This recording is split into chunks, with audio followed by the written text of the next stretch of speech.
বিশ্বকবি রবীন্দ্রনাথ ঠাকুর বলেছেন এই পরিপ্রেক্ষিতে একটা গান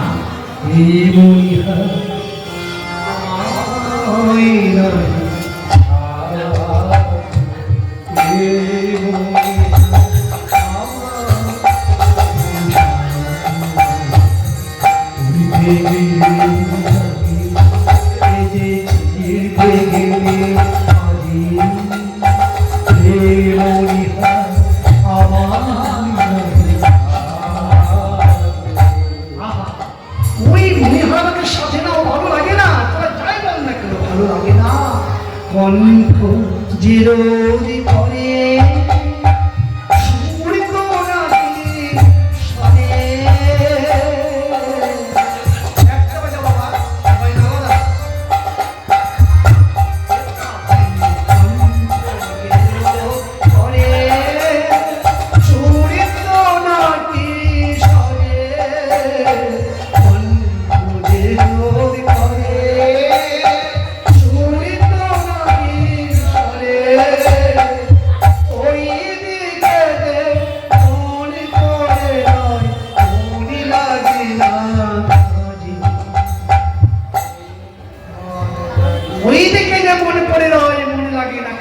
কোনো কাজে মন বসছে না। ঠিকই বলছে। আরে ওঝাটাকে রে বলছে বটে, আমার হাতটাকে ধরে বলছে কতদিন থেকে ওঝাটাকে দিনে দিন আস্তে আস্তে শক্তিহীন হয়ে যাচ্ছে না, উঠতে পারছে না। ঠিকই বলেছে, চোখে শুধু একটা রোগী দেখছে। হ্যাঁ ঠিকই বলে, ওঝাকে কি বলবি তো? হ্যাঁ হ্যাঁ বলছি, দিনে দিন দিন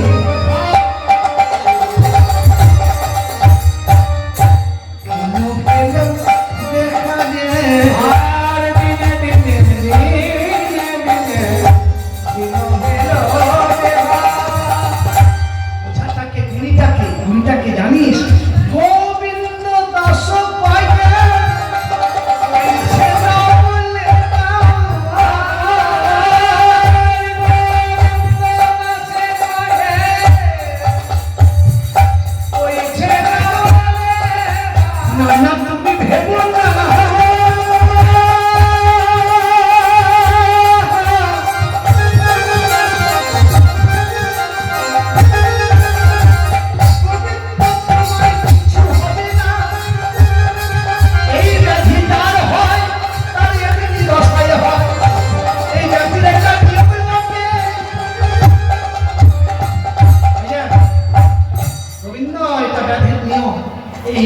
ব্যাধিটাকে বলা হয় প্রেম। এই প্রেমরূপী যদি কারণ একবার হয় কিনা তো ওই দিকে যে মনে পড়ে যায়, মনে লাগে না কাজে, মন লাগে না কাজে। আজকাল তো সুবিধা হয়ে গেছে গো, আই লাভ ইউ ভালো আছো, মন খারাপ করছে ওই দিকে যে মনে পড়ে যায়, মনে লাগে না মনে হয়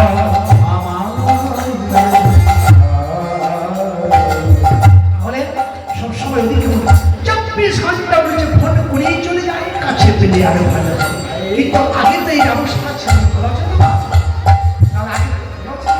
তাহলে আগে তো এই ব্যবস্থা ছিল না। কাল ব্যবস্থা কি হ্যালো হ্যালো সঙ্গে সঙ্গে, আজকে হ্যালো কালকে, আজকে পরিচয় হলো কালকে হ্যালো, পরশুদিন হাত ধরে চলে গেল, পিছলে গেল। কিছু চিন্তা করলো, তাহলে এই কথা প্রেম কি হয়েছে, কেমন দেখতে সে যদি একটু বলতে পারিস তাহলে আমি চেষ্টা করে দেখবো। ও তার রূপটা ও ভাই মদন দাস গান কীর্তনের, এগুলি হচ্ছে আদি কীর্তন। কীর্তন যেগুলি আমরা করছি সেটা কিন্তু কীর্তন নয়। কীর্তন আদি কীর্তন হচ্ছে এই যে হাত ফেলে ফেলে 10 কষি, মধ্যম 10 কষি, ছোট 10 কষি, বড় 10 কষি, তেওড়া, ঝাপতাল, তারপরে সপ্তাল, আর গান, দোচ, শশী শেখর, জ্যোতি গান, যক্ষর তাল, এগুলি হচ্ছে গান। এগুলি আগে বড় বড় কীর্তনেরা গাইতে কোনো মাইন্ড টাইপ ছিল না, কাতারে কাতারে মানুষ। কিন্তু কিন্তু এখন এত সুন্দর উন্নত যন্ত্রপাতি হয়েও মানুষ হয় না কেন? মানে আসল কীর্তন হয় না। হ্যাঁ, কীর্তন আসলে হয় না। আরে বাবা, হরিণ কখন আসবে আপনার এখানে? হরিণ তো মিষ্টি ঘাস খাওয়া অভ্যাস, তো মিষ্টি ঘাসই পায় না, হরিণ আসবে?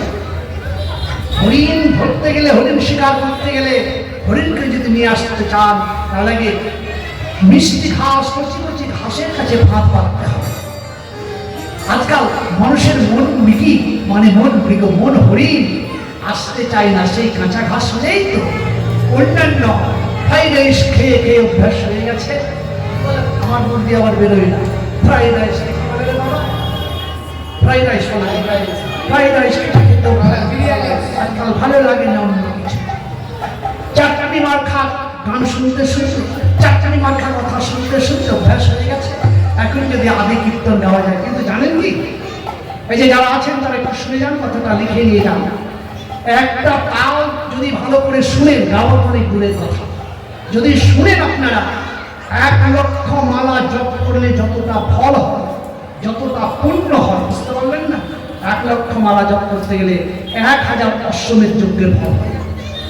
1,00,000 মালা জপ করলে যত ফল হয়, একটা তাল যদি কোষ গুণে, মাত্রা গুণে সঠিকভাবে যদি আপনারা শ্রবণ করতে পারেন, তো শাস্ত্র বললেন কি, কর্ম রন্ধন প্রবিষ্টং স্নপনং সর্বহম ভুনতি সমরং কৃষ্ণ শরীরস্য যথা। কানের ফুটো দিয়ে প্রাণ গোবিন্দ প্রবেশ করে হৃদয় মন্দির।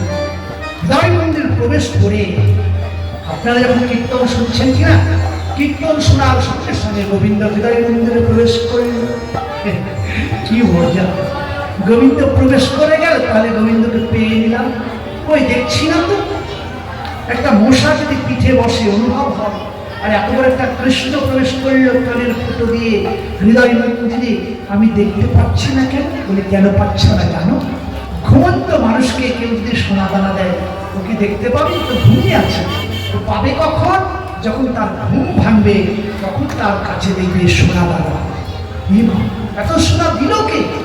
আমি তো আগে থেকে পেয়ে গিয়েছিলাম, আদর করছিলাম না কেন? আমি ঘুমিয়েছিলাম বলে। তার সোনাকেও যদি দেয়, হীরামণি মুক্তা দেয়, ঘুমন্ত মানুষকে ও কিন্তু লাঠি দিয়ে পাঠিয়ে দেয়, আদর করে না। তেমনি কীর্তন শোনা মাত্র কানের আমাদের হৃদয় মন্দিরে প্রবেশ করেছে। দেখতে পাচ্ছি না কেন? অনুভূতি যাচ্ছে না কেন? আমরা যে মায়া ঘুমে ঘুমায়ে আছি, আমরা মায়া ঘুমে ঘুমায়ে আছি,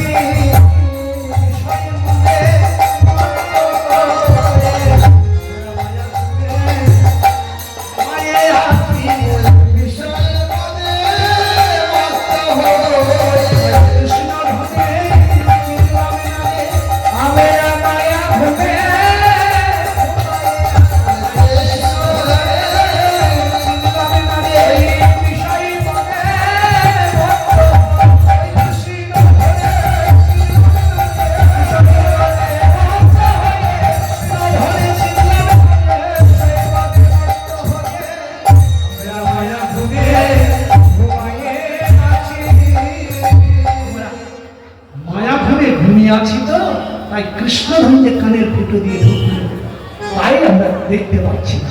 কোনোদিনই কি পাবো না? পাবো। কবে পাবো? যেদিন আমাদের ঘুম ভেঙে যাবে। কে ঘুম ভাঙাবে? পরম দয়াল শ্রী গুরুদেব যেদিন আমার কানের ফুটো দিয়ে দীক্ষামন্ত্র দেবে, সেদিন বুঝতে পারবো রে, আজ থেকে 20 বছর আগে কীর্তন শুনেছিলাম, কৃষ্ণ নাম শুনেছিলাম সদরঘাটে বাজারে, সেই সেদিন আমি কৃষ্ণকে পেয়েছিলাম। এতদিন আদর করিনি কেন? আমি মায়া খুলে ঘুমিয়েছিলাম। সেদিন আমরা বুঝতে পারি। তো কৃষ্ণ তো ঢুকে গেল, ঢুকে গিয়ে কি করে জানেন? আপনারা জানেন না, কিন্তু ভাগবত বলে দিচ্ছি করে সবাই।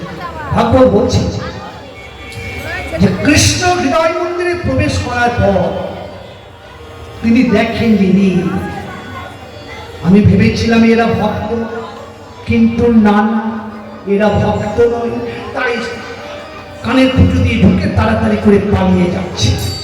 তখন বৈষ্ণব দার্শনিক বলছে, গোবিন্দা, এরা যে